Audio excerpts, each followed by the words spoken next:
falar está aqui novamente diante da igreja, trazendo orientação da parte de Deus para a igreja num tema relevante que a gente vai trabalhar hoje, que é a questão da família. Hoje nós vamos trabalhar a questão. Deixa eu ver se está funcionando aqui. A questão da importância da família dentro da visão reformada. Tá? É um tema, como eu acabei de falar, né, de suma importância para a igreja. Então a gente vai buscar orientação da parte de Deus, analisando as escrituras, analisando aquilo que está à nossa disposição em recursos da teologia reformada. Nós já oramos, então, logo de imediato, sem perder tempo, nós vamos passar para a nossa introdução. A nossa introdução ela diz o seguinte: a visão reformada da família é integralmente enraizada nas escrituras sagradas, na sua confissão de fé e catecismo maior e breve de Westminster. A teologia reformada declara e crê que a família é criação de Deus, e as escrituras sagradas testificam isso. Entendemos que a família é orientada pelas escrituras sagradas, com propósitos espirituais, morais e sociais, para glorificar o nome de Deus. Os cristãos eles têm olhado temas como esse sobre a família dessa maneira, como diz o português da rua, a olho cru e a olho nu. E aí acabam vendo temas como esse, como eu estou vendo vocês aqui, embaçado. E hoje nós vamos fazer o quê? Nós vamos olhar esse tema da família, como muitos outros que nós olhamos aqui, com uma ótica da teologia reformada, da visão reformada, para a gente poder ver mais claramente sobre esse tema e o que nosso Deus vem a falar aos nossos corações. É interessante que quando nós falamos em teologia reformada, a nossa mente vai, às vezes, logo direto para Lutero, lá na Reforma Protestante. E tudo bem, não tem problema nenhum. Mas a gente tem que entender que, como falamos de teologia reformada, a gente está falando de retorno às Escrituras, da gente fazer o que os reformadores nos ensinaram a fazer, que é a gente entender que uma igreja reformada sempre reformando. Ou seja, constantemente nós vamos analisar que aquilo que nós estamos pregando, aquilo que nós estamos crendo, aquilo que nós estamos vivendo, observando, falando e vivendo, está em conformidade com a palavra de Deus, com as escrituras sagradas. Como nós falamos de teologia reformada, é a gente não fazer coisas novas, atribuir coisas novas do mundo dentro da igreja, mas sim a gente retornar à doutrina dos apóstolos, à escritura sagrada. E é com esse propósito hoje que nós vamos analisar a questão da família. Então, na nossa introdução, a gente vê que a visão reformada da família, ela é integralmente, ou seja, sem nenhum tipo de modificação, totalmente enraizada nas escrituras sagradas, na sua confissão de fé e catecismo maior e breve de Westminster, que são as confissões e catecismo que a igreja presbiteriana ela subscreve como um entendimento sólido das escrituras sagradas. A teologia reformada ela declara e crê que a família é criação de Deus, e as escrituras sagradas testificam isso. E de fato a teologia reformada, ela não só declara, mas ela crê. E a questão de crer é questão de prática na nossa vida, que a família de fato é uma criação divina, é uma criação de Deus. E não é algo criado aí pela sociedade, como muitos tentam colocar. A gente vai ver isso ao decorrer do nosso estudo. E as escrituras sagradas, elas testificam isso. Nós vamos analisar aí vários textos que, de fato, eles vão comprovar que a visão reformada está de acordo com as escrituras sagradas. Nós entendemos que a família é orientada pelas escrituras sagradas. Imagina só você for assumir uma empresa que você até passa na frente dela, conhece, acha a empresa bonitinha, e aí, da noite para o dia, você assume essa empresa. E aí você não conhece nada sobre essa empresa. O que você vai fazer? Você vai até o dono e perguntar para ele como é que funciona a empresa, para você poder executar bem aquela função. Isso é feito nas empresas, né? Você chega lá, é feito um treinamento para você entender e executar bem o serviço naquela empresa. Dentro da família não é diferente. Como nós casamos, como nós assumimos esse compromisso, é necessário a gente ter o criador da família para poder entender como funciona.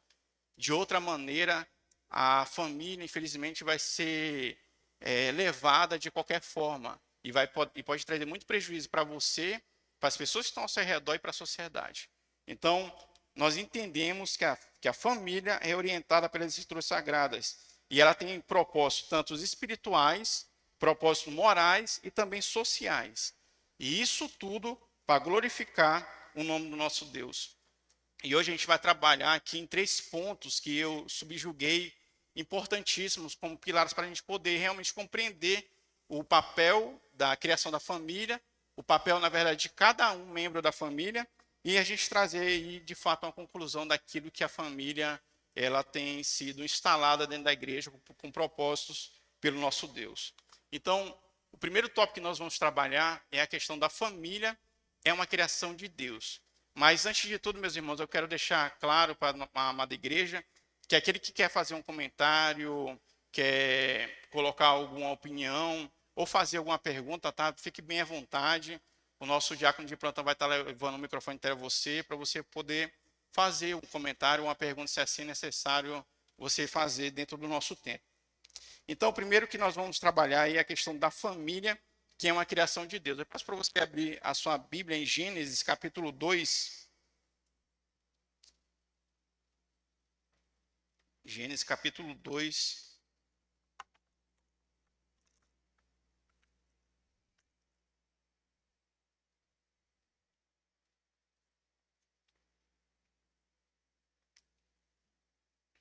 Do verso 18 ao 25, vai trabalhar sobre a questão da formação da mulher, mas também nós vamos compreender um pouco sobre a questão da família. A gente vê aí que no versículo 18 vai dizer o seguinte: disse mais o Senhor Deus, não é bom que o homem esteja só, far-lhe-ei uma auxiliadora que lhe seja idônea. A gente vê que o nosso Deus já tinha criado ali o homem com funções, mas aí Deus vê algo ali que não é bom, que a única coisa que ele retrata que não é bom aí é que o homem esteja só. A gente reformado, a gente crê que Deus, tudo que ele criou é bom na sua criação divina. Porém, tem muitos teólogos, muitas pessoas que querem colocar esse fato que Deus vê que não é bom que o homem esteja só, como um erro na criação. E esse pensamento é totalmente contrário ao que as Escrituras ensinam. Tudo que Deus fez é bom. O fato de Deus ver que o homem estava só, e isso não é bom, é uma forma de enfatizar a importância da criação tanto do homem quanto da mulher. Então, depois que Deus viu que não era bom que o homem estivesse só, Deus ele cria a mulher com objetivos. Então, qual é esse objetivo que Deus criou a mulher? Aí no verso 18 mesmo a gente vai poder ver isso. Disse mais o Senhor Deus, não é bom que o homem esteja só.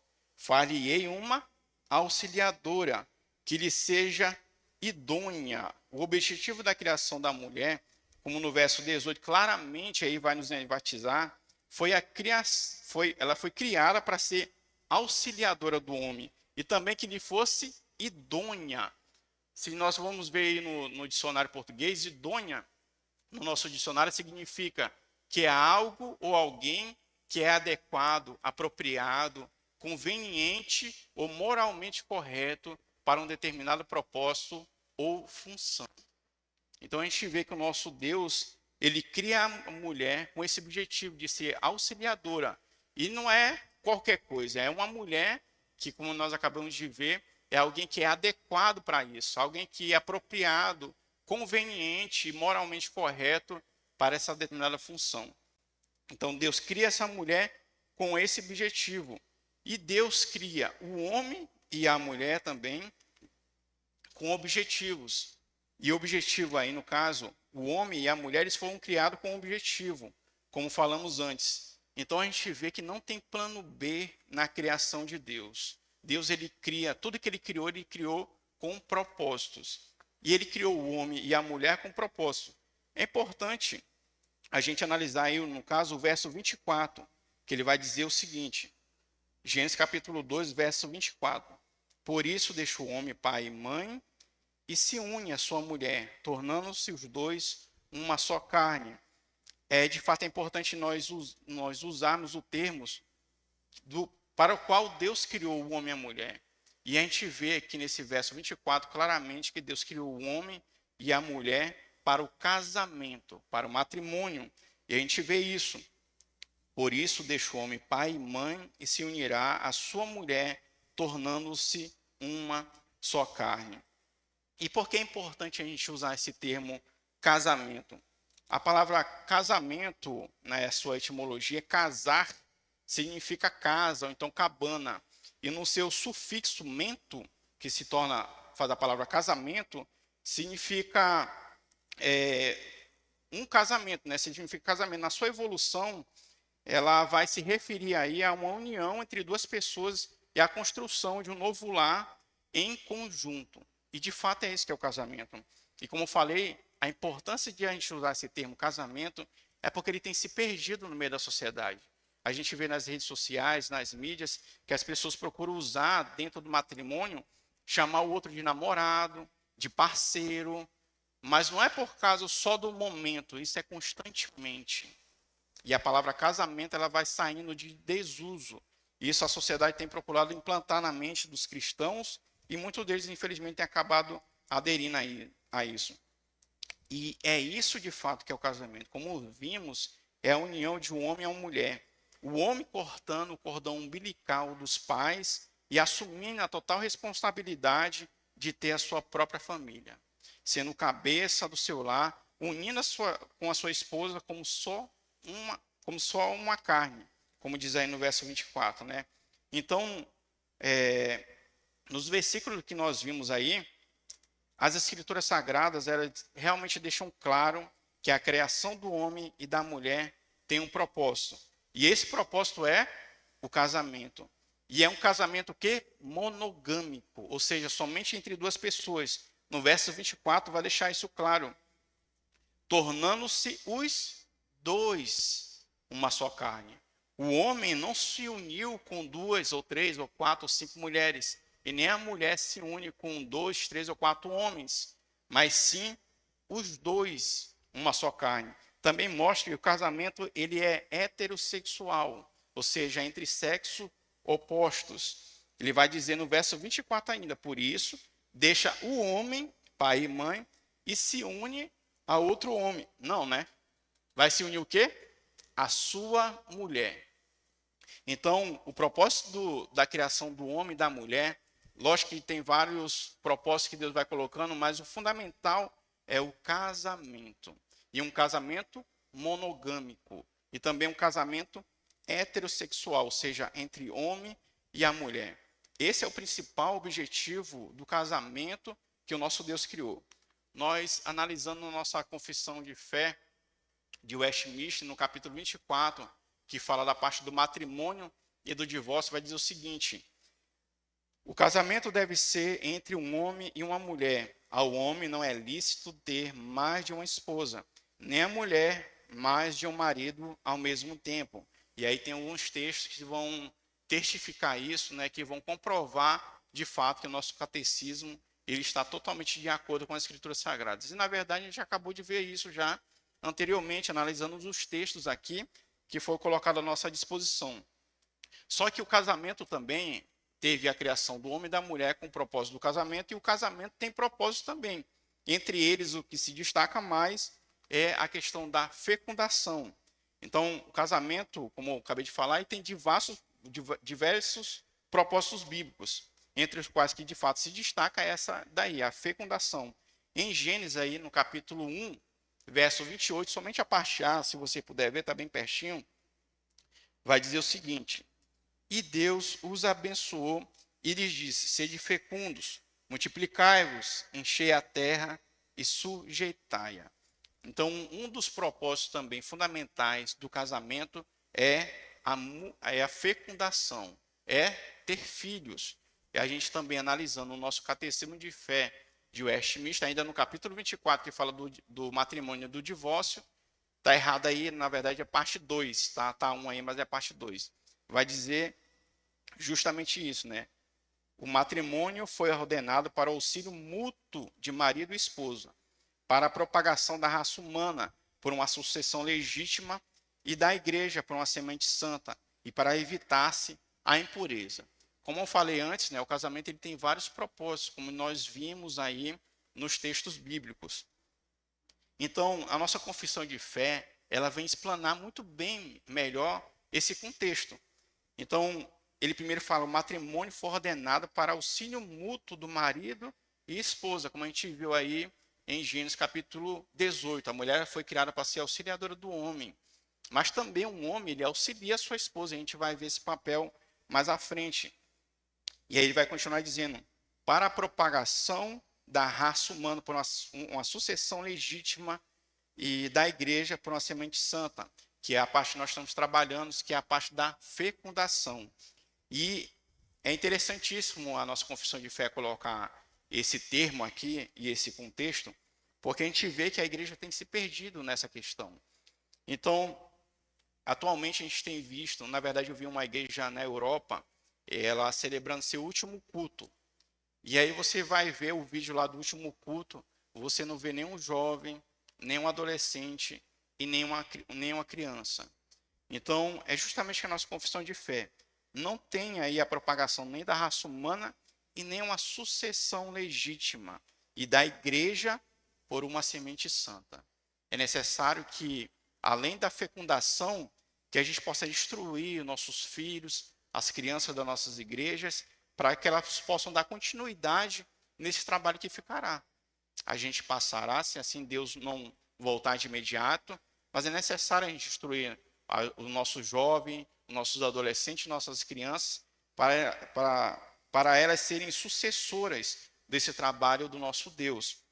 Então a gente vê igrejas como tem acontecido na Europa, fechando por não praticarem o ato bíblico de ter uma sucessão legítima e da igreja por uma semente santa. E também para evitar-se a impureza, tanto a impureza física quanto a impureza espiritual. Então a gente vê que a nossa confissão de Westminster, ela está aí totalmente de acordo com as escrituras têm nos ensinado em relação da questão de família, da questão de filhos. Nós temos aqui também algumas objeções e desafios que a sociedade tem colocado e tem tentado implantar na mente dos cristãos. Um deles é esse. O mundo ele tenta enfatizar que o casamento é uma invenção social e pode ser feito com qualquer tipo de sexo. Isso é uma grande mentira. Como nós vimos aí nas escrituras sagradas, o mundo, na verdade, o mundo tenta enfatizar isso, mas o casamento ele foi feito e criado, instituído pelo nosso Deus. Não é uma invenção social. É por isso que eles tentam colocar que é uma invenção social para fazer do casamento e usar de qualquer forma.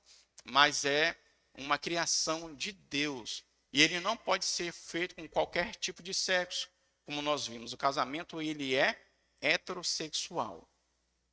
Outra objeção que nós vemos é a união entre dois sexos tem que ser descompromissada, tendo em visto a poligamia. E a gente vê que a sociedade tem colocado esses pensamentos nas nossas famílias, tentado implantar esses pensamentos em nossas famílias de várias maneiras, através de filmes, músicas, através de livros, revistas. A sociedade em si tenta colocar que não tem problema nenhum você se juntar com mais de uma pessoa, de você não casar, só apenas como diz aqui o popular, né, se amigar com outra, sabe? E de você ser casado, mas ter um amante, ter duas amantes, e você não tem compromisso nenhum com aquele cônjuge, com aquela outra pessoa. Totalmente em desacordo com a palavra de Deus que tem nos ensinado. Outra objeção e desafio que a gente encontra no meio da sociedade é o casal não precisa ter filhos, tendo foco somente em si e no materialismo.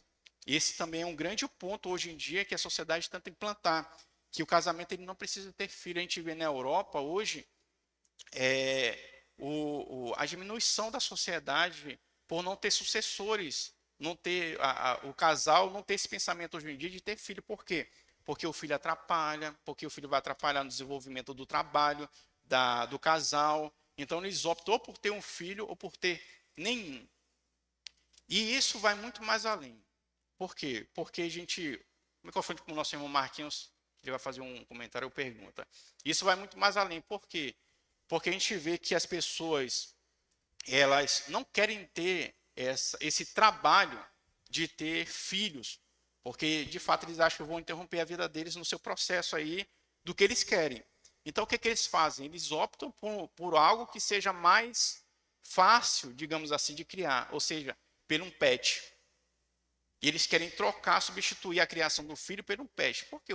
O pet não precisa você doutrinar, não precisa você ensinar as escrituras, e eles querem substituir a criação divina, aquilo que Deus criou na sua natureza, tentando reverter isso para aquilo que a sociedade tem colocado. E a gente vê a igreja, muitos irmãos nossos que acabam caindo nessa armadilha de fazer aniversário para cachorrinho, para tatu, tamanduá, sei lá o que é.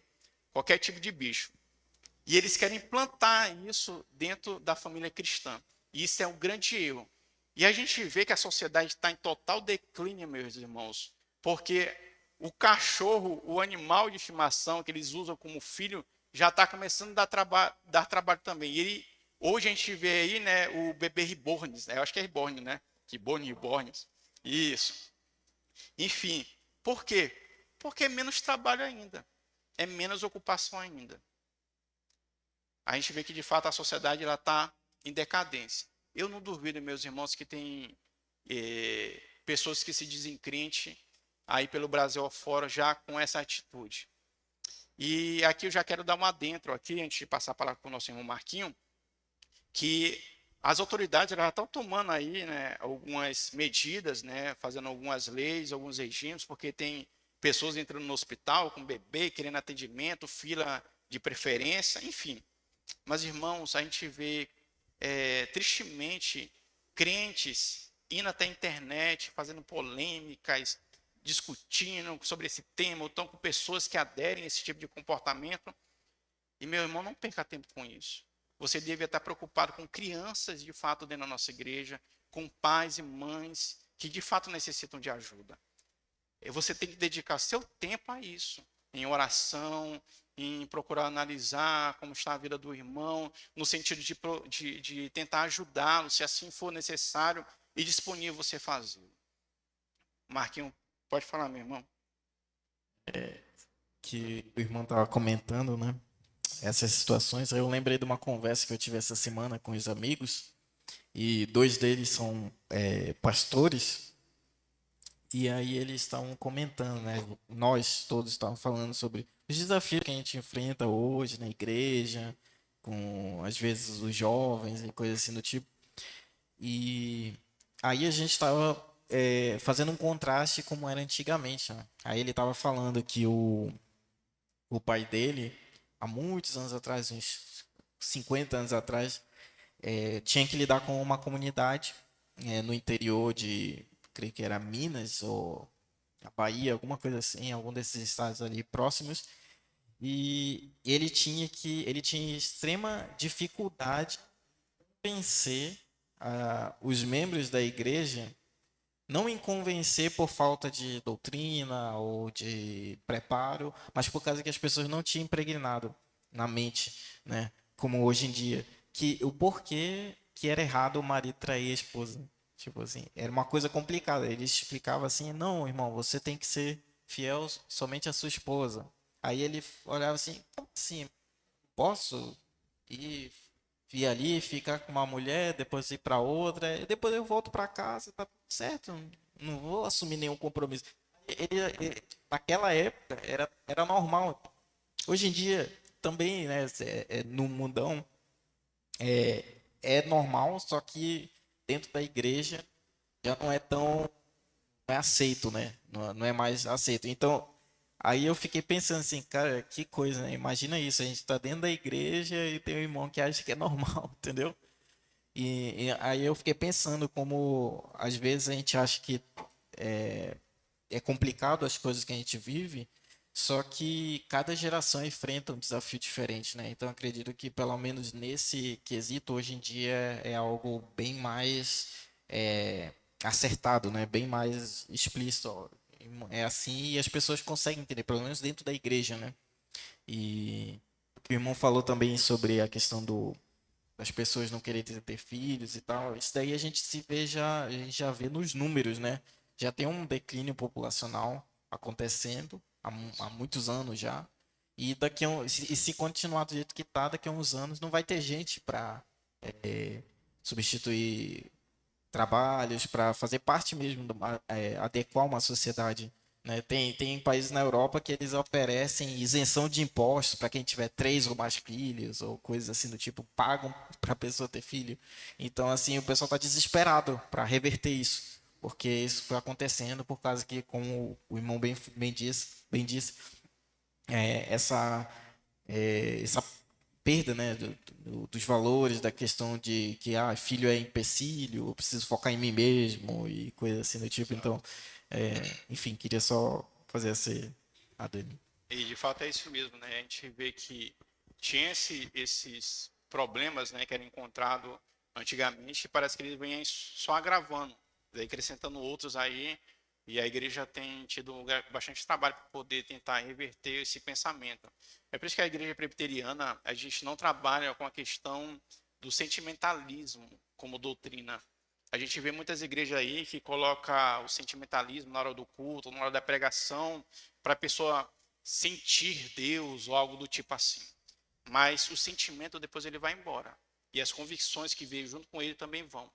É por isso que o apóstolo Paulo ele fala: não se conformeis com este século, mas transformados pela renovação da vossa mente. Porque uma vez a nossa mente transformada pelo Santo Espírito de Deus, como diz Albert Einstein, jamais ela volta para o tamanho original. E de fato, existe esse microfone até que o nosso irmão Jonathan. E de fato existe isso. É por isso que no final aí eu coloquei tendo foco somente em si e no materialismo. A gente vê porque a sociedade ela tem implantado isso na mente das famílias cristãs há muito tempo. Então você vê esses problemas aí, essas objeções, desafios acontecendo dentro da família, porque através de uma série de TV há um descompromisso entre casais, há uma relação extraconjugal, a relação entre homem e homem e mulher com mulher. E a gente vai assistindo essas coisas e se habituando com isso, achando isso normal. Através das músicas que nós ouvimos dentro da nossa casa, que fala que o homem traiu a mulher, ou a mulher traiu o homem, ou se deixaram, pegaram uma traição. E a gente vai ouvindo e vai normalizando essas coisas. Através de um livro que a gente vê de um homem que ele maltrata a mulher e ela fica super apaixonada por ele, e a gente se encanta com isso, e a gente vai achando isso normal cada vez mais. E aí entra a questão do materialismo, que a sociedade fala que você não pode ficar com o mesmo celular. Surgiu um celular novo, tem que comprar um novo. Tem um carro do ano, troque seu carro. Está enjoado da sua casa, troque a sua casa. E isso a gente vai agregando esses valores para dentro do lar. E a gente vê as pessoas substituindo o parceiro como se fosse um celular. A gente vê as pessoas querendo substituir seus filhos por qualquer coisa, fazendo essa troca que o próprio materialismo, sem nós percebermos, infiltrou-se dentro dos nossos lares e a gente deixou, porque a gente não procurou, de fato, viver as escrituras como elas nos ensinam. Então, assim, Primeiramente, bom dia. Só queria acrescentar um adendo no ponto 2 e no ponto 3. A questão, como vem falando aqui na lição, né? Cada vez vem normalizando essas objeções, esses desafios que encontramos, né, em relação à família, né? No ponto 2, o adendo que eu queria colocar é que eu vejo muito nas redes sociais que as pessoas cada vez mais justificando traição. Tem tanto uma briga do sexo masculino e do sexo feminino. Ah, não sei o quê, porque o homem tem a necessidade, que não sei o quê. Não, que a mulher, não sei o quê. Cada vez mais a pessoa querendo justificar essa traição. E está se tornando cada vez mais normal. Eu vejo isso diretamente, muita gente defendendo. E no ponto 3 destacar o ponto do a pessoa ter o foco somente em si, que é a questão do individualismo. Muitas vezes as pessoas, o casal foca muito no trabalho. Ah, não temos tempo para filho. Eu já vi muito casal, eu já conversei, não temos tempo para isso, para ter filho. A gente trabalha, que não sei o quê. Aí essas são as objeções que a gente, um adendo que eu quis acrescentar que a gente encontra hoje em dia, cada vez ficando mais normal. verdade, meu irmão. De fato, esses desafios eu coloquei somente três, mas tem vários outros aí, né, que também são bem pertinentes. O microfone também até a nossa irmã aqui. que ela levantou a mão, tem ficado bem mais pertinentes, né? Também outros desafios aí que a igreja cristã tem enfrentado dentro de seus lares e acaba agregando e trazendo esses valores também mundanos para dentro da igreja. Aqui nossa irmã aqui do lado do...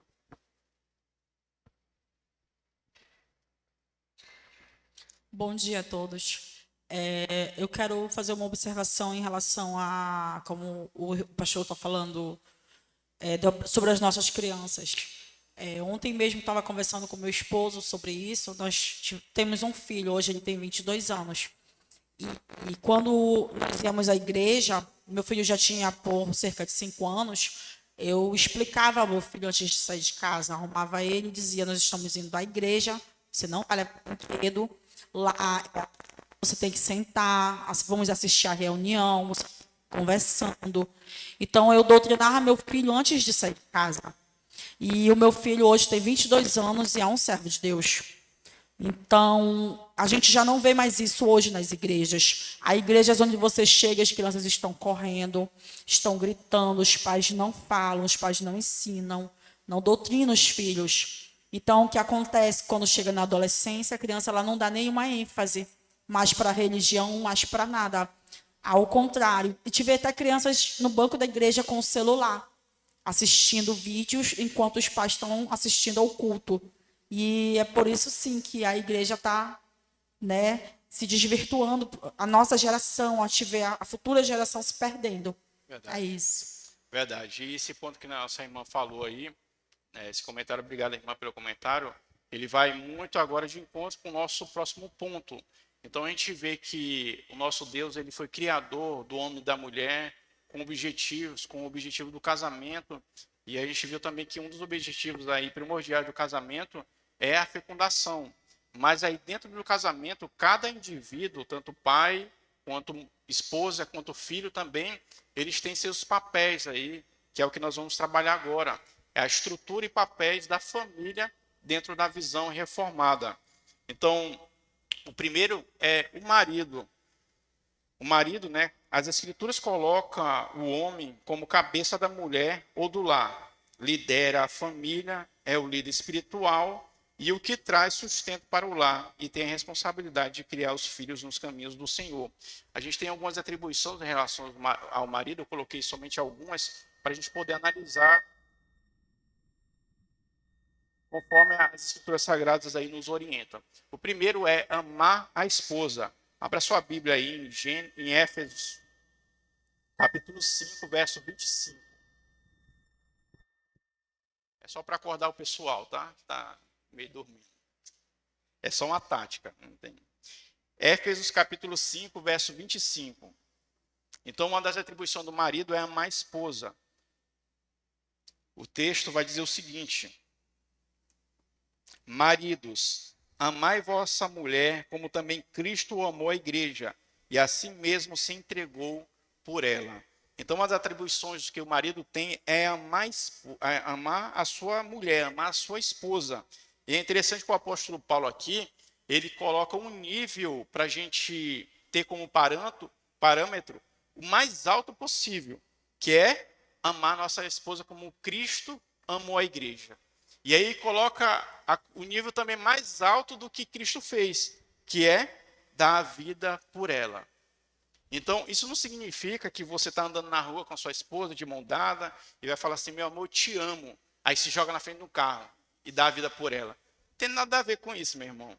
Dar a vida pela sua esposa é você dar o máximo da sua vida para amar ela espiritualmente, psicologicamente, emocionalmente, financeiramente. E, se possível também, se necessário for, também dar a vida por ela, para proteger a sua integridade física. É que o apóstolo Paulo está querendo nos dizer. Então, o marido ele tem essa obrigação, essa responsabilidade de amar a sua esposa como Cristo ama a igreja. Outra atribuição é liderar a família. Eu vou pedir um microfone até aqui para o nosso irmão César, para ele nos ajudar na leitura de 1 Timóteo, capítulo 3, verso 4. Meu irmão tem o microfone até nosso irmão César, que ele vai ler para a gente 1 Timóteo 3, 4. E também Éfesos, capítulo 5, verso 23, vai dizer o seguinte, Éfesos capítulo 5, verso 23. Porque o marido é o cabeça da mulher, como também Cristo é o cabeça da igreja, sendo este mesmo o Salvador do corpo. Então, nosso irmão César pode ler para a gente 1 Timóteo 3, 4. Façamos a leitura. E que governe bem a própria casa, criando os filhos sob disciplina, com todo respeito. Amém. Obrigado, meu irmão. Então, a gente vê que o apóstolo Paulo, tanto em Efésios quanto Timóteo, ele vai trazer essa responsabilidade para o marido, para poder, no caso aí, governar bem o seu lar, tá? Porque o marido também ele é o cabeça da mulher, assim também como Cristo é o cabeça da igreja. Então, mais uma vez o apóstolo Paulo coloca esse parâmetro alto aí para o líder da casa, né, para o cabeça da casa, poder também aí liderar a sua família, também como nos diz lá em 1 Timóteo 3,4, que o nosso irmão César leu, e que governe bem a própria casa. É interessante que depois no outro verso ele vai falar o seguinte, porque aquele que não governa bem a própria casa não é apto para governar a obra de Deus. A gente vê muitos homens aí querendo assumir papel de liderança dentro da igreja, sendo que a sua casa, que é a primeira obrigação, está totalmente em desordem. Os filhos, a esposa, e querem assumir papéis de liderança dentro da igreja. Não vai funcionar, meu irmão. Não vai funcionar. E não são minhas palavras, é o que as Escrituras Sagradas nos afirmam. Não vai dar certo. Você pode até assumir um papel de liderança, mas ele não vai bem. Porque se você não está conseguindo trazer governo para a sua casa, que é uma micro igreja sua, você não vai conseguir governar um local maior, com vários tipos de pensamento, diversas situações e problemas que você tem que estar resolvendo. Não vai dar certo. É por isso que é necessário o homem ele entender a sua responsabilidade e primeiro assumir o papel de liderar bem a sua família. E outra atribuição que nós vemos é também que ele é líder espiritual. Em Efésios capítulo 5, verso 26, ele vai dizer, para que a santificasse, tendo-a purificado por meio da lavagem de água pela palavra. Outra atribuição que o homem tem é esse, de trazer, de ser o líder espiritual também do seu lar, doutrinando a sua família conforme a palavra de Deus nos ensina. Outra atribuição que nós vemos aí é que ele também é o provedor, ele vai prover para a sua família.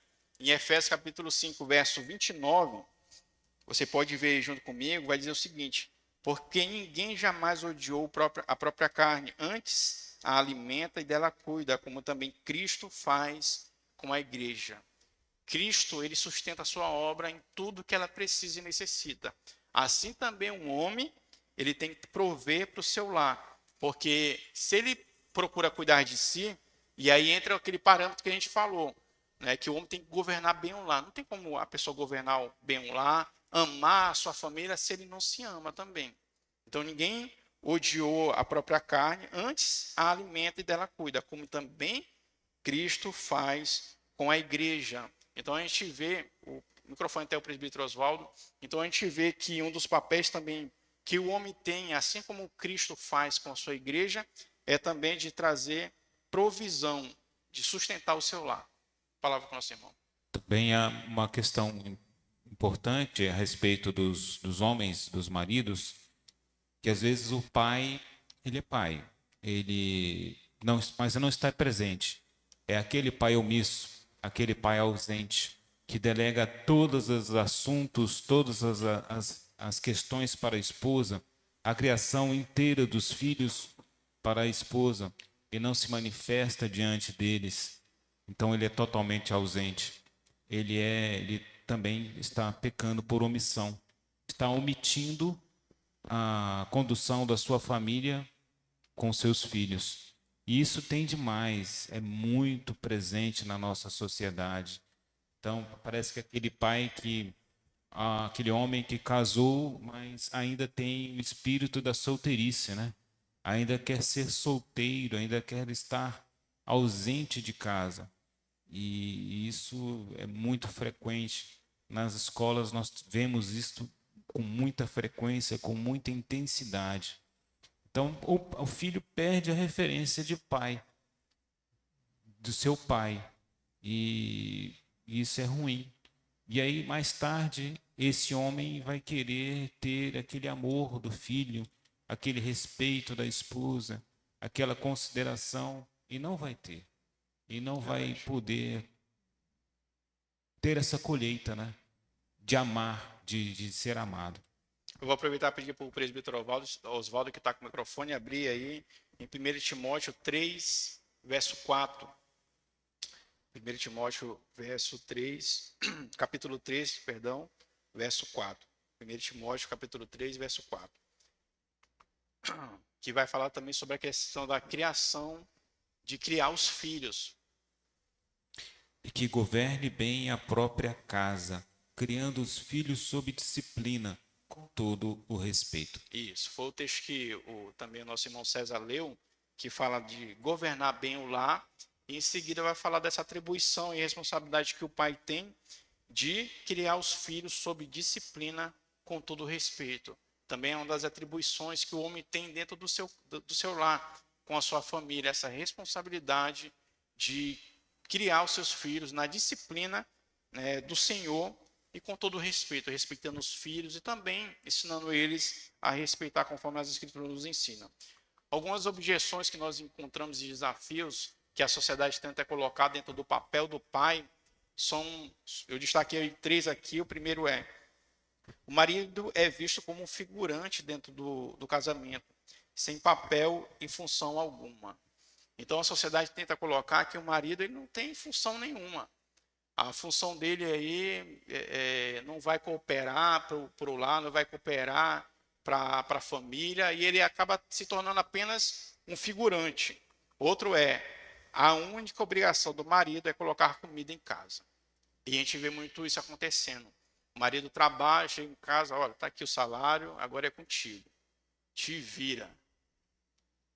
Meu irmão, como nós vimos anteriormente, isso está totalmente em desacordo com as Escrituras Sagradas. Aí a mulher, ela tem que fazer compra, tem que fazer o salário render 30 dias, tá? Que dependendo do valor aí, meu irmão, não dá. Aí tem que sustentar, tem que trazer essa expertise de poder regrar ali o salário, tem que doutrinar os filhos, tem que ensinar os filhos, tem que fazer os caprichos desse homem, porque vai ser um homem, é aquele tipo de homem que chega do trabalho, liga a TV, senta no sofá depois de ter jantado e vai assistir até da hora de dormir. No outro dia trabalha, chega em casa, toma o seu banho, janta, vai para frente da TV e fica lá até na hora de dormir. E vai fazer isso até se aposentar. Até se aposentar. E a responsabilidade fica toda na costa da esposa, tudo na costa da mulher.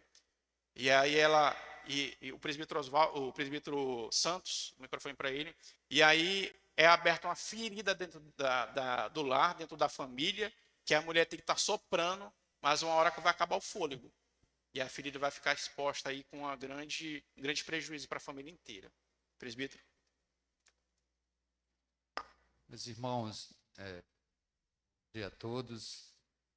Hoje nós temos que considerar também que enquanto a questão da manutenção do lar, em termos de víveres alimentícios, enfim, de contribuir com o orçamento, muitas vezes a mulher ela tem até uma tripla função. Ela trabalha fora e muitas vezes tem outras coisas a resolver, e ela termina, devido a essa, digamos assim, não condição temporária ou permanente do marido, ela é a provedora do lar. Então, eu acho que a gente tem, como igreja, deve observar muito isto, ver com muita paciência essa situação. Mas o marido, mesmo sendo desempregado, ele nunca deve abrir mão daquilo que a palavra de Deus fala, né? Ele tem que ser aquele homem que tem que cumprir os seus deveres como servo de Deus, instruir os filhos, ter respeito dos filhos, ensinar os filhos conforme a palavra de Deus ordena. Ensina a criança no caminho que deve andar e tal, e muitas vezes a gente não atenta para esse detalhe, sempre colocando a culpa, não tenho tempo, eu tenho outros afazeres, eu é que tomo conta, levo os meninos para a escola, ou então forneço a comida para eles, faço, enfim, os deveres de casa, mas a mulher também lá fora está fazendo isso. Há que ter essa compreensão do casal e o respeito também, né? É verdade, isso aí que o presbítero falou, né? Tem um ponto, como a gente vai tratar do papel da mulher mais à frente, que a gente vai falar sobre essas atribuições que a mulher tem, mas é importante, como nós vimos no começo, né? Que a mulher é auxiliadora, o homem ele é o provedor da casa. Isso não interfere da mulher também contribuir, e quando o homem, como o presbítero falou, o homem às vezes está desempregado, está passando uma situação difícil, a mulher vai lá e contribui por um tempo, até ele se organizar novamente. Mas o que não pode acontecer é o homem se acomodar e deixar toda essa responsabilidade, como a gente colocou aqui, na costa da sua esposa. Isso não pode acontecer de forma alguma. E a gente, como a gente viu anteriormente, os dois ali estão de comum acordo. Então é necessário o homem chegar em casa e falar, meu amor, vamos fazer a feira desse mês, né? Veja aí o que está faltando, vamos conversar aqui em conjunto, porque como o presbítero falou, realmente a mulher tem muito mais, ela tem um olhar muito mais amplo em relação às necessidades do lar, que a gente vai ver mais à frente. Então, o terceiro aí que a gente vê que a família como uma forma de status social. A gente vê muitos homens aí colocando o status, né? A família toda rindo, os filhos, a esposa com um sorrisão, churrasco aqui, mas foi a mulher que fez tudo. É só um status. A pessoa às vezes quer ter 8 filhos, mas o mais velho que cuida de todos. Os pais não têm responsabilidade nenhuma com os demais filhos. E isso tem acontecido muito dentro das nossas igrejas. É importante a gente enfatizar que quando a gente traz estudos, a gente está trazendo essa visão para nós cristãos, que temos família e queremos ter família, não para o mundo. Então, essas correções, essas objeções, desafios, a gente tem que estar atento para a gente não trazer para dentro do nosso lar. Então, muitos pais aí também têm colocado a família como uma forma de status, e é o que a sociedade procura colocar, que está tudo normal sobre essas coisas, e não está. Como a gente acabou de ver, o marido ele tem bastante atribuições, a gente destacou algumas, mas ele tem muito mais outras, e essas que a gente colocou, elas podem ser facilmente aprofundadas. Outra pessoa que tem um papel importante é a esposa. Então, a esposa ela é chamada a ser auxiliadora, sábia e parceira espiritual, com dignidade e valor igual, mas com papel complementar e não inferior. Então, uma das atribuições que a esposa tem é ser submissa. Em Efésios capítulo 5, verso 22, acompanhe comigo aí, vai dizer o seguinte: as mulheres sejam submissas a seu próprio marido, como ao Senhor. Então, o apóstolo Paulo aqui, ele orienta as mulheres a serem submissas, ou seja, o marido tem uma missão e a mulher ela tem uma submissão, ou seja, outra missão que Deus colocou juntamente, na verdade, para ela executar uma função. E aí é uma palavra hoje em dia, né, que parece dar conselho no ouvido de muita mulher, feministas, como a gente tem visto, às vezes até dentro da igreja, que não compreende isso, que acha que isso aqui, como a gente vai ver mais à frente, não é a função dela ser isso, não é a atribuição da mulher. Mas as escrituras sagradas aqui nos afirmam isso. E não adianta, tem muita mulher às vezes que fala que lá na igreja eu faço um trabalho excelente e tudo mais, né, se dedica, mas chega em casa, não é submissa ao seu esposo. E isso é uma mentira, porque você não está fazendo esse trabalho na igreja para o Senhor, você está fazendo para homens. Porque se você não é submissa ao seu esposo, você está indo contra a palavra do Senhor, porque ele diz, a mulher sejam submissas a seu próprio marido, como ao Senhor. Ou seja, ele já alega que a mulher é submissa ao Senhor, ao nosso Deus. E também, se ela é submissa ao nosso Deus, que seja submissa também ao seu marido. Então, isso não está em desanexo, esses dois comportamentos não estão em desanexo da mulher Ela, não, lá na igreja eu sou uma bênção e tudo mais. Chega em casa, ela responde para o marido, ela desmerece aquilo que ele fala e vários outros aspectos que acabam fazendo. Aí entra uma grande questão. Ah, mas meu marido, irmão, ele não faz nenhuma dessas atribuições que, como a gente viu lá no papel do marido, ele faz. Não faz nada. Ele não merece meu respeito. Merece sim. Merece ser. Ele merece sim a sua submissão. Se ele não pedir para você fazer algo contrário às escrituras, ele merece sim a sua submissão. Porque o apóstolo Paulo vai dizer que a mulher que é casada com aquele que não é crente, que continue com ele e seja fiel ao Senhor. Porque a sua conduta, o seu testemunho vai mostrar vai mostrar Cristo para o seu cônjuge. Então, ela tem que se permanecer fiel ao seu marido, sendo submissa a ele. Isso se ele não pedir para fazer algo contrário às escrituras sagradas. Por mais que ele não exerça nenhuma dessas atribuições que nós vimos para os homens, é necessário que a mulher ainda continue sendo submissa, porque o seu testemunho vai trazer essas orientações para a vida do seu esposo. E isso é amar, isso é ser submissa ao seu marido. Outra atribuição que a gente vê é amar e respeitar o seu marido. Efésios capítulo 5, verso 33 vai dizer isso. Não há bastante vós, cada um per si, também ame a própria esposa como a si mesmo, e a esposa respeite ao seu marido. Então o apóstolo Paulo aqui vai nos dizer mais uma vez, né, que não há bastante, ou seja, não distante daquilo que Cristo fez, vós também, de per si, ou seja, individualmente, ame a própria esposa como a si mesmo. Ou seja, a primeira responsabilidade do homem. E a esposa respeite ao seu marido. E aí fica um adendo novamente para o marido. Se você quer uma esposa que te respeite, que te ame, faça o mesmo por ela. É necessário fazer o mesmo por ela. E outra atribuição que nós vemos aí no papel da mulher é administrar bem a sua própria casa. Eu ia pedir para o nosso irmão Max, se levar o microfone para ele fazer essa leitura para a gente de Provérbios, capítulo 18, verso 1. Provérbios, capítulo 18 e verso 1. E em seguida também, Max, o capítulo 31, verso 27. Acho que, bom dia, igreja. Acho que é 14, né? 14. Isso, Provérbios, capítulo 14, verso 1. 14:1 diz assim: a mulher sábia edifica a sua casa, mas a insensata com as próprias mãos a derriba. E o 31, 27 também.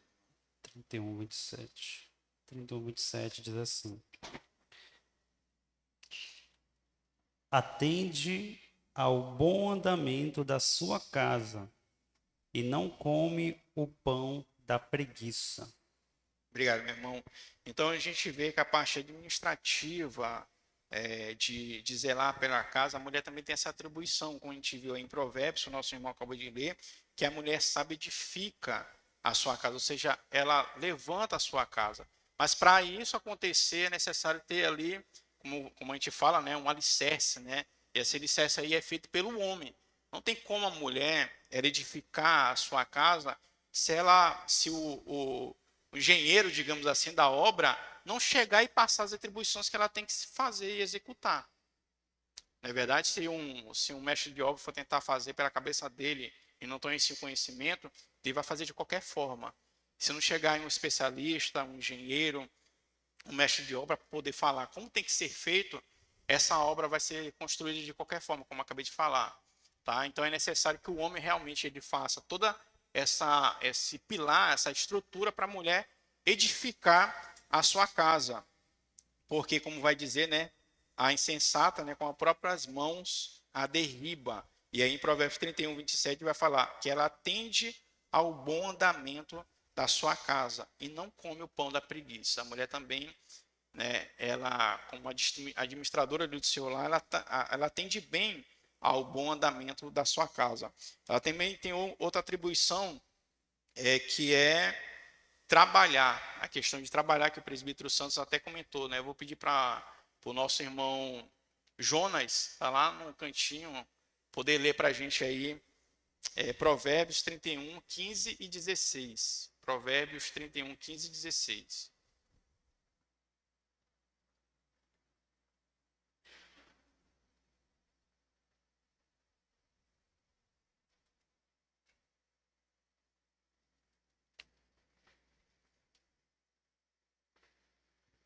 Provérbios 31, 15 e 16. Pode ficar à vontade, irmão. E ainda à noite, e já se levanta, dá mani- e dá mantimentos à sua casa e a tarefa às suas servas. Examina uma propriedade e adquire-a, planta uma vinha com as rendas do seu trabalho. Amém. Obrigado, meu irmão. Então a gente vê que a mulher ela trabalha, mas antes dela trabalhar, o que é que ela faz aí? E ainda à noite, no caso aí, né, no contexto, né, de madrugada, né, e já se levanta e dá mantimento à sua casa e a tarefa às suas servas. E aí depois ela faz o que? Examina uma propriedade e adquire-a, planta uma vinha com as rendas do seu trabalho. A mulher ela trabalha, não tem problema nenhum. Mas a gente vê exemplos aqui na igreja de mulheres que trabalham, mas o seu lar não fica sem atendimento. O seu lar não fica de qualquer modo, de qualquer maneira, sendo executadas essas funções por outra pessoa, de maneira nenhuma. Assim como também o homem trabalha externamente para trazer sustento e provisão para o seu lar, e ele tem todas as atribuições que nós vimos, a mulher também ela pode trabalhar, não tem problema nenhum. Porém, também ela não deixa de executar sua função dentro de casa. E ambos não podem usar aquela famosa frase de dizer, não, eu já trabalho em casa, chego em casa, tem que fazer um monte de coisa, mas a gente não ter casado, como o apóstolo Paulo vai falar. Porque você vai ter que ter duas atribuições. Então, a mulher ela tem essa responsabilidade também, se a senhora desejar, for de um acordo com seu esposo, de também trabalhar, mas sem esquecer das suas obrigações do lar. Nosso irmão Max. O microfone para o nosso irmão Max. Outra atribuição que nós vemos é a questão de filhos. Gênesis, capítulo 1, verso 28, né? Que foi que nós lemos anteriormente, né? Que vai dizer, né? E Deus os abençoou e lhes disse, sede fecundos, multiplicai-vos, enchei a terra e sujeitai-a. Pode falar, meu irmão, antes de eu entrar aqui. Irmãos, nós como igreja temos sido ricamente abençoados esse mês de maio, né, sobre família, e a gente tem sido fortalecido, né, esses laços daí. Assim, nós temos, na minha visão, né, um grande desafio em si para as mulheres na questão, normalmente na conversão do lar, normalmente a gente sempre parte das mulheres, muitas das vezes nos lares. Se for puxar assim, lares que vêm às vezes para a igreja, congregar, parte das mulheres. E muitas mulheres às vezes se deparam com um marido descrente. E é um desafio muito grande que a gente sabe que as mulheres passam. Mas eu tenho muito aquele versículo na palavra de Deus, assim, que o amor de Deus nos constrange. Então, esse papel da mulher em se manter na sua posição como orienta a palavra de Deus, irá constranger, né, aquele marido, quebrantar aquele coração até se render ao Senhor. Então, assim, eu vejo que é um papel dificultoso realmente para a mulher, mas é um papel que vai constranger ali aquela ação, a atitude, a postura, né, que ela vai ter dentro do seu lar e vai resgatar. Usando um próprio desafio, até para o meu casamento com a minha esposa, foi um grande desafio a gente tomar a decisão de casamento, porque a gente tinha a visão, quando a gente olha para trás, casamento, olhar para nossos pais. Aquela briga, né, aquela confusão toda, e você traz o pensamento que vai ser a mesma coisa no seu casamento. Mas quando você começa a ler a palavra, você começa a entender os papéis de cada um e você vai alimentando disso, você vai ver a beleza que é o casamento em si e você acaba estruturando o seu lar, né, vivendo conforme a palavra de Deus diz. Então, assim, a gente sabe que é um desafio, né, para as mulheres, normalmente são elas que se convertem primeiro, mas o amor de Deus vai constranger com certeza o marido a vir para o caminho do Senhor. É verdade, Max, é um grande desafio mesmo, né? E com a ajuda do nosso Deus a gente vai conquistando, né? E superando, né, esses desafios, né? Então, como a gente acabou de ver também, né, outra atribuição que a mulher tem é a questão de filhos, né, como a gente acabou de ler em Gênesis 1, 28, a gente leu anteriormente no início, né, e reforçando, né, lá que vai dizer, né, e Deus os abençoe e lhes disse, sejam fecundos. Então, a questão de filhos também é uma atribuição que é dada à mulher. A gente não vê o homem ter filho, né? Salvo hoje aí, né, com a ciência, né, a gente vê o descaso com a natureza que Deus criou, sabe? Então, a atribuição da mulher hoje em dia é ter filhos, como ressalta lá em Gênesis. E aqui eu quero abrir um parênteses, meus irmãos. Nem toda mulher foi chamada para ter filhos, tá? Nem toda mulher foi chamada para ter filhos. E é importante a gente ressaltar isso, porque a gente vê uma cobrança muito intensa dentro das igrejas em relação a isso. Tem mulheres que foram chamadas para ter 4, 5, 10, com uma prima da minha mãe, 22 filhos, mas outras não. E Deus sabe todas as coisas. Tá? Tem mulheres que não têm filhos por questões de doença, tem mulheres que não têm filhos por questões psicológicas. Isso tem que ser respeitado.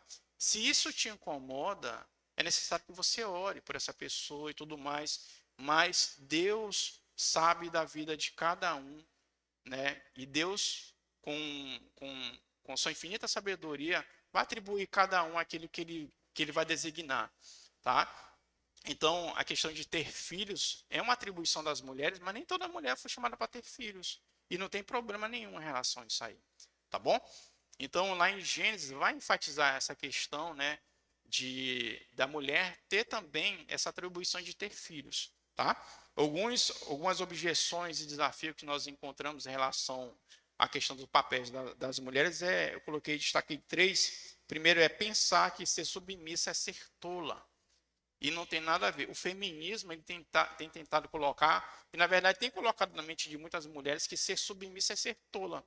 Tem um professor que eu tive, que é o Samuel, né, professor também do César, já foi, que ele disse que se ele pudesse ter escolhido, ele teria escolhido nascer mulher.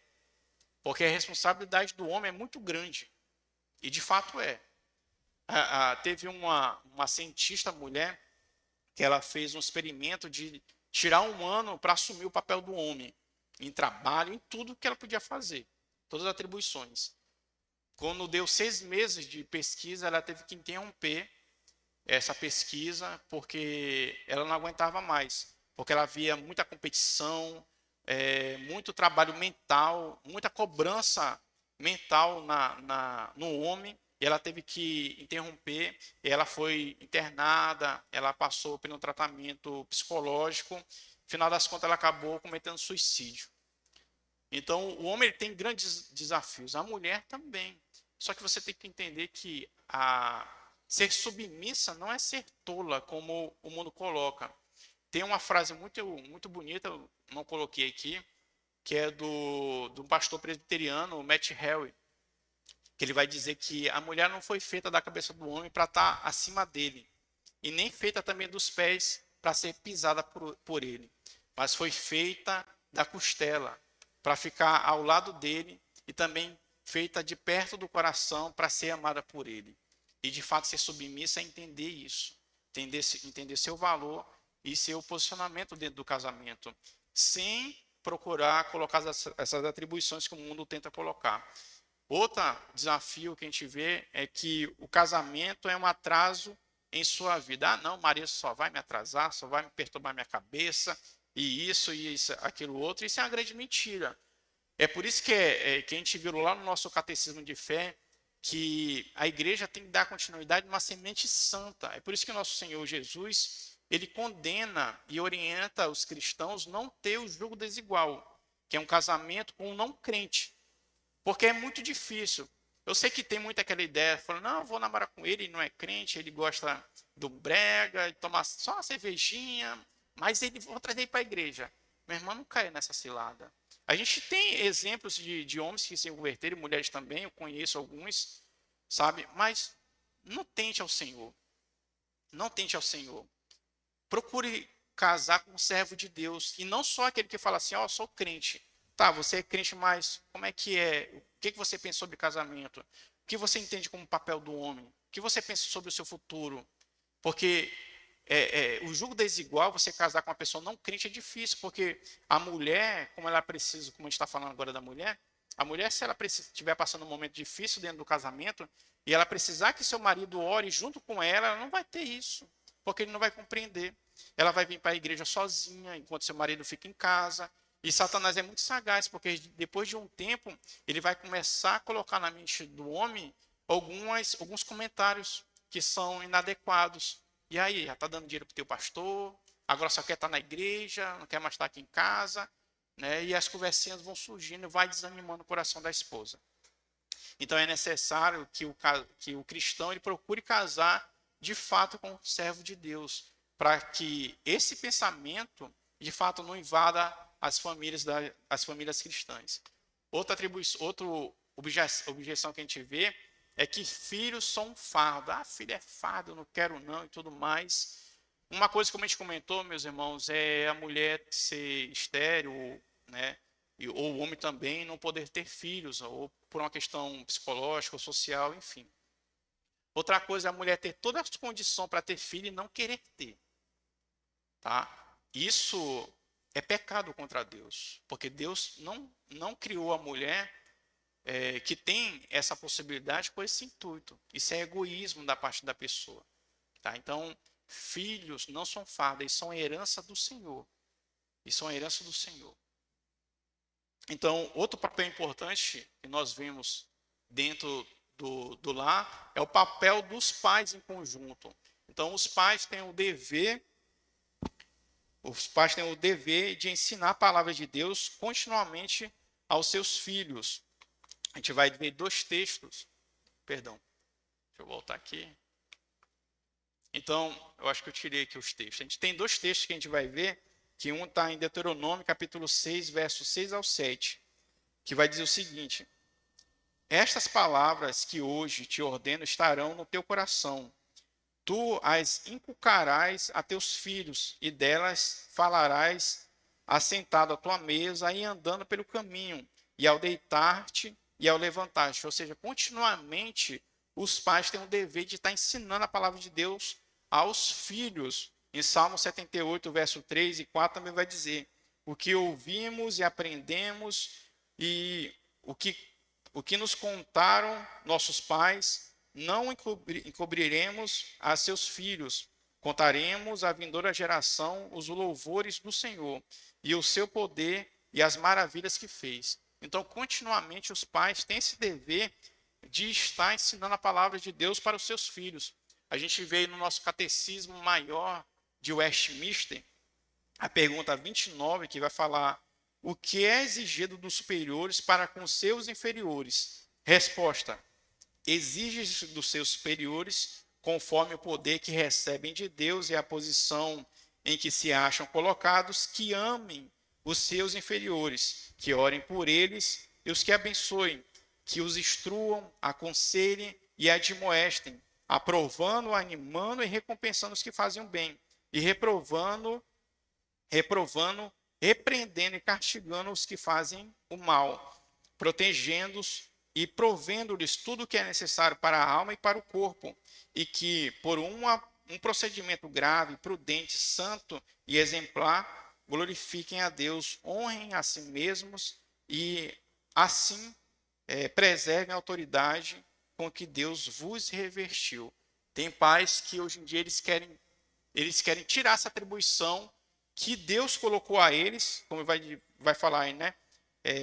Exigem-se dos superiores conforme o poder que recebem de Deus e a posição em que se acham colocados, ou seja, Deus colocou em essa posição de pai e mãe, eles querem sair dessa posição e se tornar amiguinhos dos filhos, coleguinha dos filhos.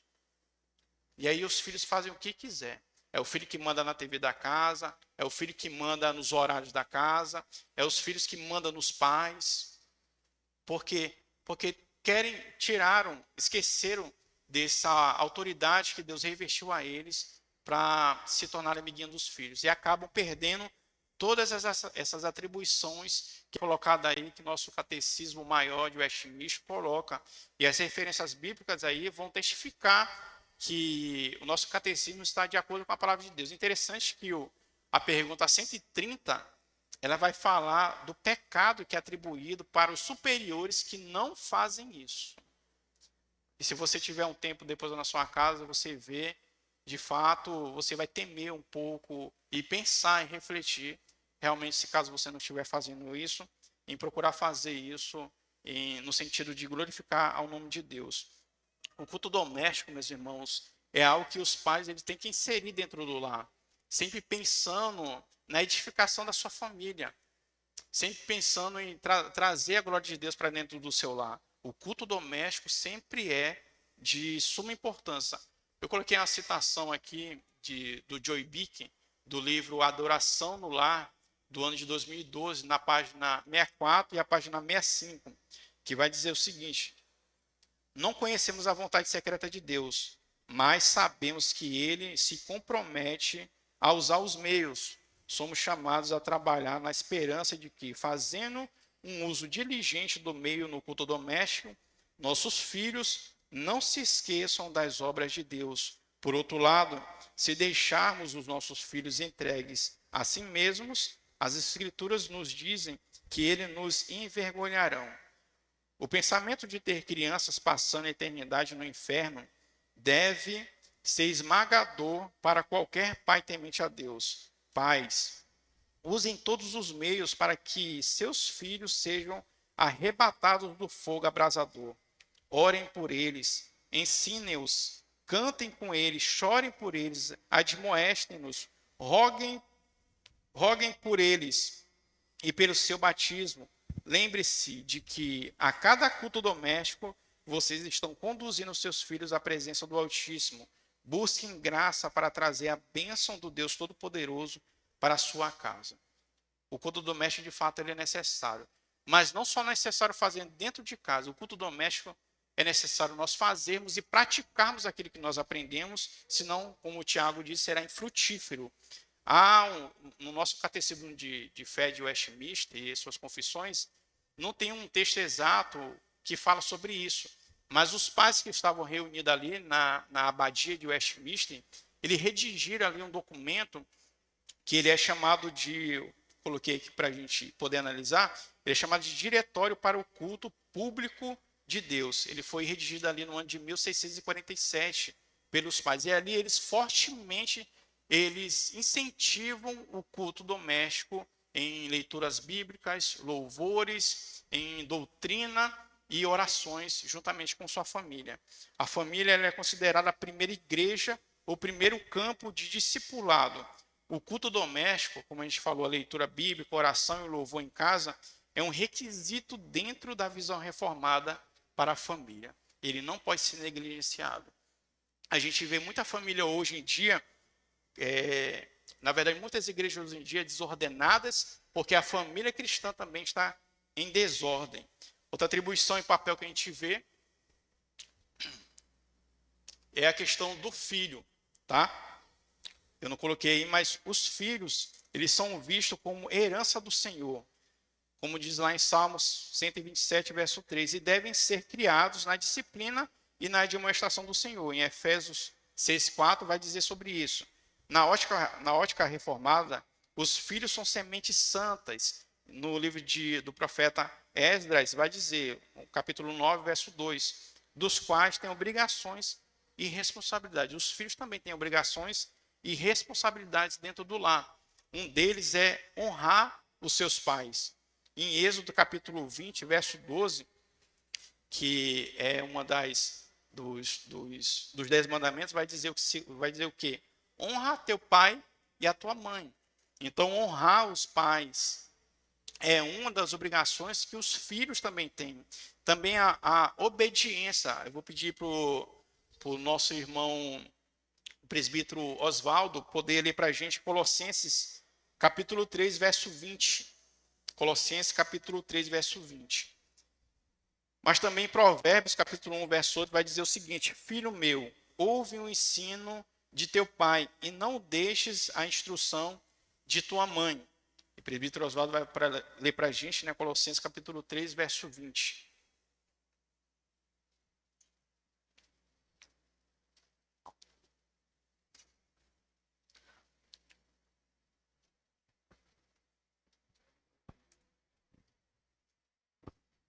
Colossenses capítulo 3, verso 20.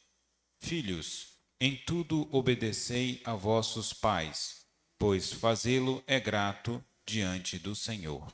Obrigado, meu irmão. Então, a obediência, ela é de suma importância para os filhos, o bom andamento do lar. É uma atribuição que os filhos têm. Então, que a gente viu em Colossenses, filhos, em tudo obedecei a vossos pais, pois fazer é grato diante de Deus. E também, como o nosso presbítero acabou de ler, filho meu, ouve o ensino de teu pai, e não deixes a instrução da tua mãe. Mas aí eu quero colocar também duas questões em relação aos filhos. Uma é a desobediência. Em Provérbios 19, verso 13, vai dizer: o filho insensato é a desgraça do pai, e um gotejar contínuo, e contenções da esposa. Então, um filho que ele é desobediente, que é o filho insensato, ele é a desgraça do pai. E a gente vê aí filhos envolvidos em drogas, em diversas coisas aí, ele acaba sendo de fato a desgraça daquela família, né? Dos pais. E é um gotejar contínuo, né? Imagina aquela goteira de noite na sua casa continuamente, é um incômodo dentro da sua casa, um filho que é insensato. E as contenções da mãe, ou seja, é sempre uma preocupação, né? É sempre um agravante na vida da mãe. Os filhos também, sobre a questão também dos filhos desviados, em Ezequiel 18, capítulo 20, eu peço para você abrir, Ezequiel capítulo 18, verso 20.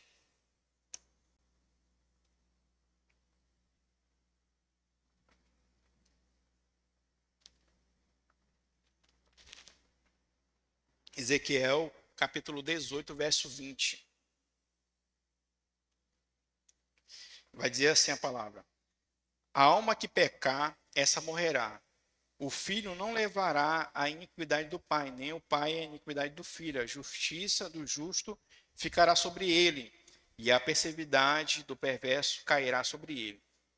Então, meu irmão, não é porque seu pai não ensinou as escrituras sagradas para você, seu pai nunca conheceu a Jesus, que você vai colocar os erros que você comete hoje atribuindo a ele. Eu entendo que tem consequências o que ele fez, o que seus pais fizeram.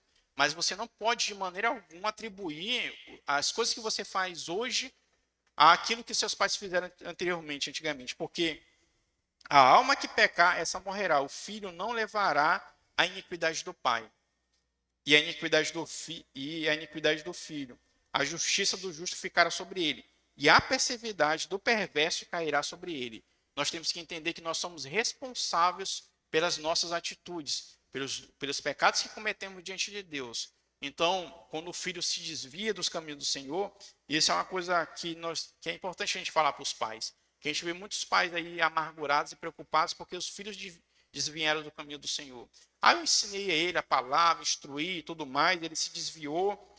Mas, meus irmãos, nós temos que entender que a vida dele pertence ao Senhor. Se for da vontade de Deus, em breve ele voltará para o caminho. Mas os pecados que eles cometem não está sobre você. Porém, a grande responsabilidade que o homem tem é sobre a sua esposa, porque é sobre ela que ele prestará conta diante de Deus. Então a gente vê que dentro da família, cada um tem seu papel de suma importância. O pai, a esposa e também os filhos. E nosso último ponto aí, a gente vai ver que no último ponto a gente vai ver que a família como um testemunho do evangelho. Peço para você abrir o livro de Hebreus, capítulo 13, verso 4. Hebreus, verso 13. Capítulo 13, perdão. Hebreus, capítulo 13, verso 4.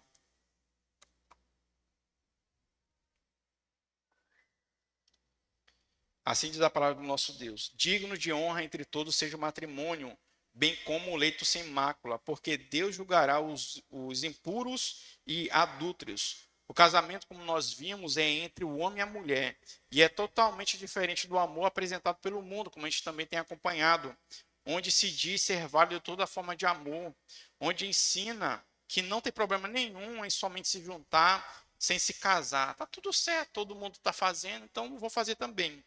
O mundo tem ensinado que é normal o casamento entre homem e mulher com mulher. E isso, meus irmãos, não é normal. Isso é abominável diante de Deus, é pecado diante do nosso Deus. O casamento é uma criação feita por Deus, como nós vimos ao decorrer do nosso estudo. E ela tem que ser orientada pelas Escrituras Sagradas, formada aí entre o homem e a sua mulher, casados juridicamente. A Igreja Reformada enfatiza que o casamento é uma instituição divina, como a gente viu desde o começo, estabelecida por Deus desde a criação do mundo, desde o princípio ali da criação. Portanto, mesmo que o casamento seja realizado apenas perante as autoridades civis, ele ainda é considerado um compromisso sagrado. Então, meus irmãos, no verso que nós lemos aí de Hebreus, o autor de Hebreus, ele vai da esfera ali social até a particularidade do casamento. Então, a gente vê aí que o autor de Hebreus ele vai falar o seguinte: digno de honra entre todos seja o matrimônio. Diante de todos tem que ser digno de honra o matrimônio. Ou seja, ele vai dessa esfera social até a particularidade ali do casamento. O amor pelo próximo, ele vai fluir de uma forma muito mais eficaz ali dentro da particularidade do casamento. Porque o autor aí ele vai enfatizar questões aí importantíssimas para o casamento, né? Uma delas é a questão da santidade. É por isso que o autor vai enfatizar essa questão da santidade na vida marital. E ele vai aí orientar a igreja e os casados para que eles sejam fiéis e mantenham a fidelidade dentro do casamento. No Novo Testamento a gente vai ver que quase todo escritor ele discute sobre a questão do casamento, porque de fato um casamento bem estável é um tijolo na construção da sociedade. Então, uma família saudável, várias famílias saudáveis dentro da igreja, a gente vai ver uma igreja saudável. Uma igreja saudável vai constituir em uma cidade saudável. Uma cidade saudável provê em um país saudável. E isso não pode sair da nossa esfera e nem da nossa mentalidade. Certo? Então, a gente vai ver que o autor aí também de Hebreus, ele instrui os seus leitores a respeito do relacionamento dentro do casamento. Na verdade, o que ele está querendo dizer, como ele vai falar aqui, seja o casamento precioso para todos vocês, ele está dizendo que o casamento aí é um tesouro que nós recebemos do próprio Deus. Como nós vimos desde o começo, foi Deus que instituiu o casamento. Portanto, o casamento ele deve ser honrado por todos. E tem aquele ditado, né? Quem quer respeito, né, se dê respeito. Quem quer honra, se dê honra. E o casamento ele tem que ser visto também da mesma forma. Quando o autor aí coloca que o casamento ele tem que ser sem mácula, ele está querendo dizer que o casamento tem que ser sem sujeira, sem mancha alguma. O autor aí adverte as pessoas para que não quebrem os votos do casamento cometendo adultério. O casamento é sagrado e a corrupção dele é um pecado. Mas aí, por que a gente vê que o casamento, a quebra, né, dos votos do casamento, o adultério dentro do casamento, como o Marquinhos falou lá no início, que outras pessoas achavam normal, porque essa quebra desse compromisso, ele é pecado diante de Deus. E a gente vai ver essa resposta no próprio texto, na última parte. Ele vai dizer o seguinte, ele vai adverter, né, a questão das pessoas que cometem adultério, cometem impureza. Ele vai dizer o seguinte: Deus julgará os impuros e adúlteros. É por isso que diante de Deus, a quebra dos votos do matrimônio é pecado, porque vai trazer consequências diante do seu casamento, diante da sociedade e juízo diante de Deus. O mundo no qual nós vivemos, ele considera uma vida sem limites como inconsequente. Você viver sem limites é você viver uma vida sem consequências. E isso é uma total mentira. Então, a vida íntima, sem nenhum compromisso, é apenas diversão para as pessoas. Mas para nós e para o nosso Deus, isso é pecado. Mas a gente tem que sempre observar essas questões, observando dentro da ótica do nosso Deus. O relacionamento íntimo, ilícito, é um pecado que ele merece punição, meus irmãos. E o nosso Deus, de fato, ele vai punir aqueles que, de fato, vivem uma vida de adultério sem compromisso com a sua família. E o nosso Jesus, ele enfatiza muito mais essa questão do adultério lá em Mateus capítulo 5, como ele vai falar no Sermão do Monte, do verso 27 ao 28, né, que ele vai dizer: ouvistes o que foi dito, não adulterarás. Eu, porém, vos digo, qualquer que olhar para uma mulher com intenção impura no coração, já adulterou com ela. Então, o adultério não é só a questão do contato físico, mas também a mentalidade. Como nós falamos lá, como comentamos a questão do apóstolo Paulo, que ele cita, né, que a gente não pode se conformar com este século, mas transformar com a renovação da vossa mente. Então, nosso Senhor Jesus, ele enfatiza muito mais isso, que o casamento, que o adultério, ele não está só no comportamento físico, mas também mental. É por isso que o casamento, meus amados irmãos, eles têm que ser dignos de honra. Sendo feito isso, ele glorifica o nome de Deus. E aí ele vai trazer um testemunho eficiente do evangelho para a sociedade. Concluindo, a fidelidade conjugal, a fidelidade conjugal, a educação dos filhos, o cuidado mútuo e a piedade cotidiana são formas de testemunhar o evangelho ao mundo. Isso tudo reflete o compromisso de Cristo com sua igreja. Dessa forma, glorificamos o nome de Deus diante dos fiéis e de uma sociedade perdida. A gente tem a suma necessidade de cuidar das nossas famílias. A gente tem um compromisso com a igreja de Cristo, a igreja local, mas a gente tem que ter uma coisa muito clara. Não precisa você se matar pela igreja. Você esquecer da sua família e se matar pela igreja.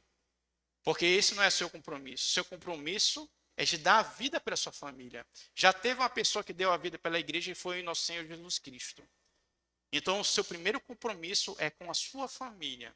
A sua família estando bem estabelecida, aí sim, aí você vai conseguir atribuir de uma maneira muito mais eficaz e eficiente para a obra do nosso Senhor. Então, meus amados irmãos, dentro da nossa visão reformada, dentro dos conceitos que a Escritura Sagrada nos ensina, nós temos que viver a vida familiar, conjugal, como nós vimos aí, com esses pilares e com esse pensamento para nós glorificarmos o nome de Deus. Que Deus possa abençoar a família e a vida de cada um de nós e que os irmãos possam sair aqui edificados pelo nosso Deus. Amém? Eu passo a palavra para a nossa superintendente da EBD, nossa irmã Regiane. Meu Deus, notebook, coisa da minha esposa, não sei onde liga. Tá bem aqui, irmã.